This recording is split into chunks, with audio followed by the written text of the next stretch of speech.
What if I told you that one small European nation has been conquered by Rome, ruled by Spain, occupied by France, invaded by Germany twice, yet emerged stronger each time?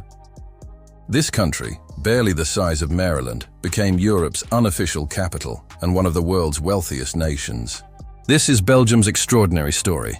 Belgium has been shaped by conquest, yet never truly conquered in spirit. From Celtic warriors who impressed Julius Caesar, to medieval merchants who rivaled Italian city-states. From artists who revolutionized European painting to diplomats who created the European Union, Belgium turned its greatest weakness, strategic location, into its greatest strength. To understand this remarkable country, we must journey back over 2,000 years, when fierce Celtic warriors caught the attention of the ancient world's most powerful military machine. The region was inhabited by Celtic tribes called the Belgae, sophisticated warriors and traders controlling territories across modern Belgium, northern France, and southern Netherlands. They possessed advanced metalworking skills and extensive trade networks reaching across Europe. When Julius Caesar arrived in Gaul in 58 BCE, he encountered resistance from many tribes. But the Belgae earned special respect. In Commentari de Bello Gallico, Caesar wrote that the Belgae were the bravest of all Gaul's inhabitants. Horum omnium fortissimi sunt Belgae. Roman conquest was completed around 50 BCE, creating a hybrid Gallo-Roman culture, blending Celtic traditions with Roman engineering. For 4 centuries, the region prospered under Roman rule. Cities like Tongeren and Tournai became major centers connected by Roman roads, facilitating empire-wide trade. As Germanic tribes pressed Roman frontiers and the empire fragmented in the 4th, 5th centuries, Roman Belgium crumbled, setting the stage for new powers from Germania. The Franks, Germanic tribes under leaders like Clovis the Fur, established a powerful kingdom encompassing modern France, Belgium, and parts of Germany. The Frankish period brought systematic Christianity and cultural transformation. Charlemagne's rise marked the pivotal moment. Crowned emperor in 800 CE, he transformed the Frankish kingdom into the Carolingian Empire stretching from Atlantic to Danube. Belgium became part of the Holy Roman Empire, connecting the Low Countries to broader European civilization. As the Holy Roman Empire's grip loosened in the 11th, 12th centuries, the region experienced remarkable urban revolution. Powerful, independent cities emerged, making the medieval Low Countries one of Europe's most prosperous regions. This was driven by strategic geography at European trade crossroads and exceptional Flemish commercial innovation. Cities like Bruges, Ghent, and Brussels exploded with commercial energy. The textile industry, transforming English wool through revolutionary Flemish techniques, generated wealth rivaling royal treasuries. These sophisticated urban centers developed militias, legal systems, banking houses, and architectural marvels. The Flemish revolutionized textile production, developed innovative financial instruments, and created guild systems protecting quality while fostering innovation. Their cities attracted merchants, craftsmen, and artists from across Europe. The Burgundians, 1363–1477, brought political consolidation and cultural grandeur. Under their patronage, the Low Countries became Europe's cultural powerhouse during the age of Flemish primitives. Painters like Jan van Eyck, Rogier van der Weyden, and Hans Memling, who revolutionized European art with oil painting mastery and unprecedented detail. When the last Burgundian duke died without heir in 1477, the Low Countries passed to the Habsburg dynasty through marriage. Under Spanish rule, the 16th century brought opportunities and crises. New World silver flowed through the region, but Spanish rule also brought the devastating religious upheavals of the Protestant Reformation. The crisis exploded in 1566 during the iconoclastic fury, when Protestant mobs destroyed Catholic religious art across the Low Countries. Philip II's response was brutal. The Duke of Alba's army established a reign of terror known as the Spanish Fury. The northern provinces broke away in 1579 to form the Dutch Republic, while southern provinces remained under Spanish control. This division proved crucial to Belgium's future, creating a distinct cultural and political trajectory separate from its northern neighbors. Spanish rule gradually weakened as the empire became overstretched. In 1713, the southern provinces passed to the Austrian Habsburgs. Austrian rule brought different challenges. They were more tolerant of local customs and promoted economic development, but faced increasingly assertive local populations. The late 18th century brought revolutionary changes. In 1795, the region passed to France following the French Revolutionary Wars. French rule brought dramatic transformations. The revolutionary government abolished feudal privileges, introduced the metric system, and imposed French law. Napoleon's continental system had mixed effects on the regional economy. Napoleon's defeat at Waterloo, fought on Belgian soil, ended French rule. The Congress of Vienna in 1815 united Belgium with the northern Netherlands under King William III, creating the United Kingdom of the Netherlands as a buffer against French expansion.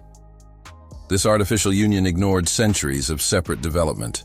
The southern provinces were predominantly Catholic, with different legal traditions, while the northern provinces were Protestant and Dutch-speaking. King William favored Dutch interests, appointed northerners to key positions, and imposed unpopular policies. The breaking point came in 1830. On August 25th, a performance of La Muette de Portici at the Brussels Opera sparked riots that spread across the southern provinces. What started as urban unrest became full-scale revolt, with revolutionaries asserting a distinct national identity. On October 4, 1830, Belgium declared independence. After securing international recognition and brief military campaigns, the new constitutional monarchy chose Leopold III of Saxe-Coburg as king, a strategic choice related to British royalty and acceptable to European powers. The mid-19th century brought the Industrial Revolution to Belgium with stunning force. The country became the first continental European nation to industrialize, building on its medieval commercial traditions and abundant coal reserves.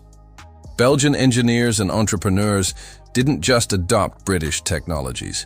They improved upon them and exported their innovations across Europe. This industrial transformation was dramatic.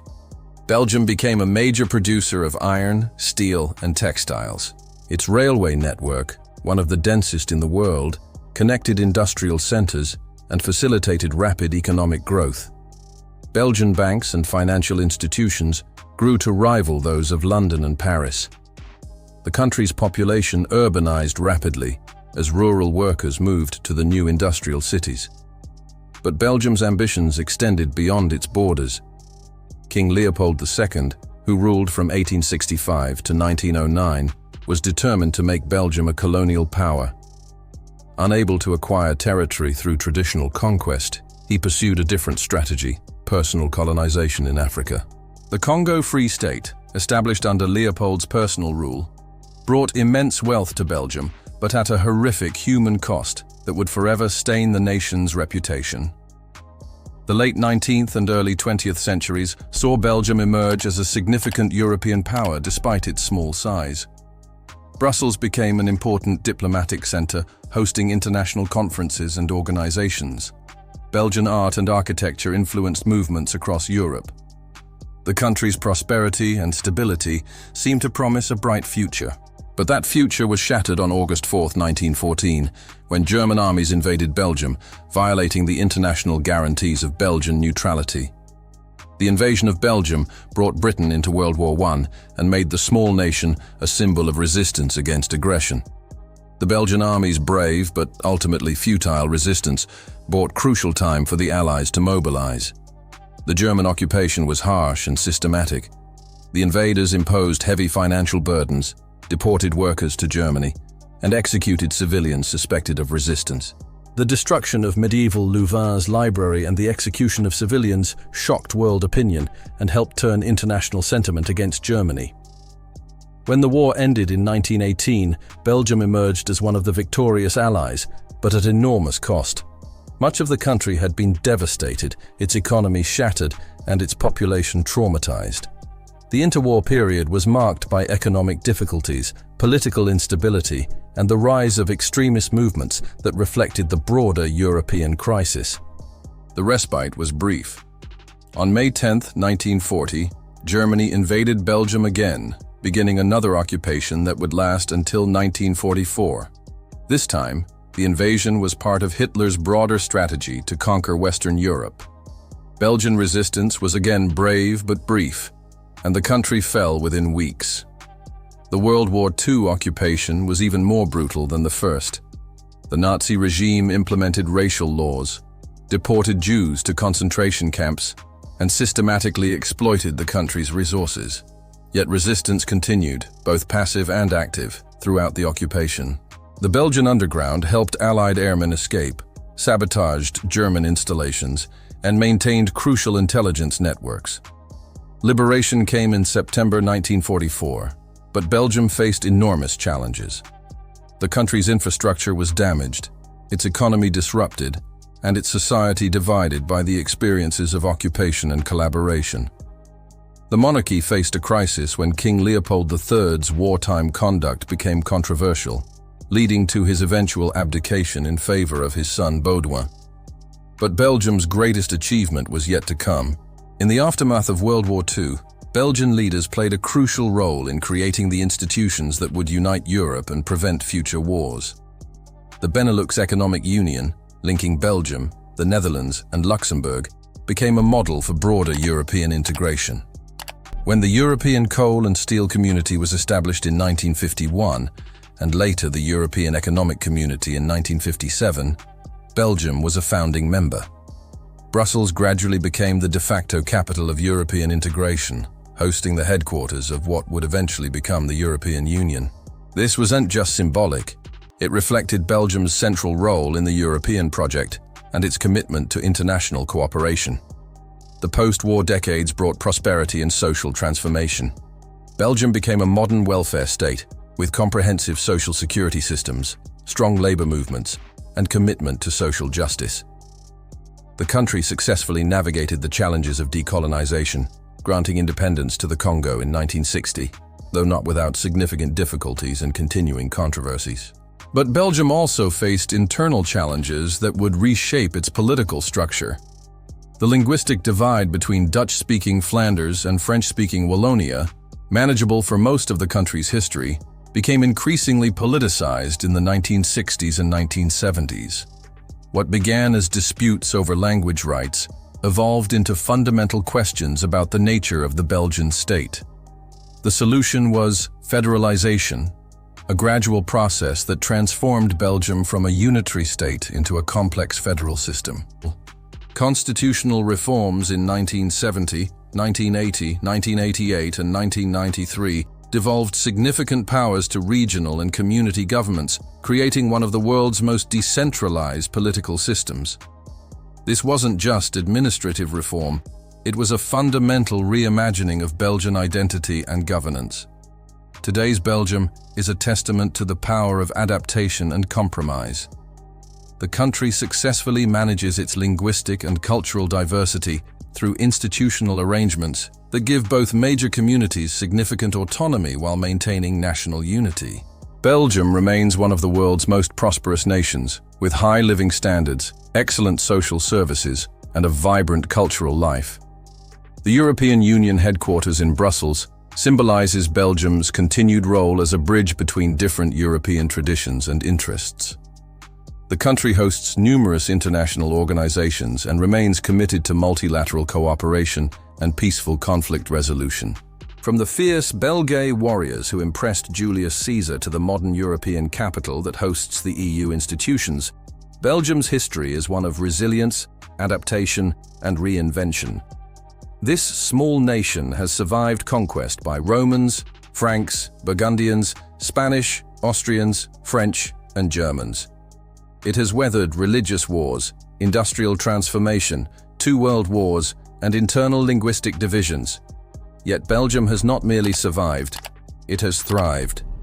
Its medieval cities remain among Europe's most beautiful, its artistic traditions continue to influence world culture, and its commitment to European integration has helped create the most successful peace project in human history. The story of Belgium is ultimately the story of a people who learned that diversity can be a source of strength, that compromise can be more powerful than conquest, and that small nations can play outsized roles in shaping the course of human events. In a world still struggling with nationalism, ethnic conflict, and political polarization, Belgium's example offers hope. This nation that has been conquered so many times has perhaps achieved the greatest victory of all: the creation of a society where different communities can live together in peace, prosperity, and mutual respect. That may be Belgium's greatest gift to the world and its most enduring legacy. As we look toward the future, Belgium's remarkable journey from ancient battleground to modern European crossroads offers profound lessons for our interconnected world. This nation's ability to transform repeated conquest into lasting strength demonstrates that geography need not determine destiny, that strategic thinking, cultural adaptability, and diplomatic skill can overcome even the most challenging circumstances. Belgium's federal experiment continues to evolve, serving as a laboratory for managing diversity in an age of increasing polarization. The country's success in balancing competing linguistic and cultural communities while maintaining economic prosperity and social cohesion provides a blueprint for other nations grappling with similar challenges. From Catalonia to Quebec, from Scotland to Bavaria, regions seeking greater autonomy while remaining part of larger political entities look to Belgium's federal model for inspiration. The digital age presents new opportunities and challenges for Belgium's traditional role as Europe's crossroads. As Brussels hosts not only EU institutions but also NATO headquarters and countless international organizations, the city has become a global hub for governance, diplomacy, and decision-making that extends far beyond Europe's borders. Belgium's expertise in multilingual communication, cultural mediation, and consensus-building positions it uniquely for leadership in our multipolar world. Perhaps most importantly, Belgium's story reminds us that national identity need not be monolithic to be meaningful. The country has shown that citizens can maintain strong regional loyalties while sharing broader national and European identities. This multi-layered approach to belonging offers hope for building inclusive societies that celebrate diversity rather than fear it. In an era when populist movements worldwide exploit cultural differences for political gain, Belgium stands as proof that complexity and compromise can coexist with prosperity and peace. The nation that began with Caesar's tribute to the brave Belgae has become a testament to the enduring power of human adaptability, proving that small countries with big ideas can indeed change the world. Thanks for watching. Like, share, and subscribe for more fascinating history videos. Visit the channel for more.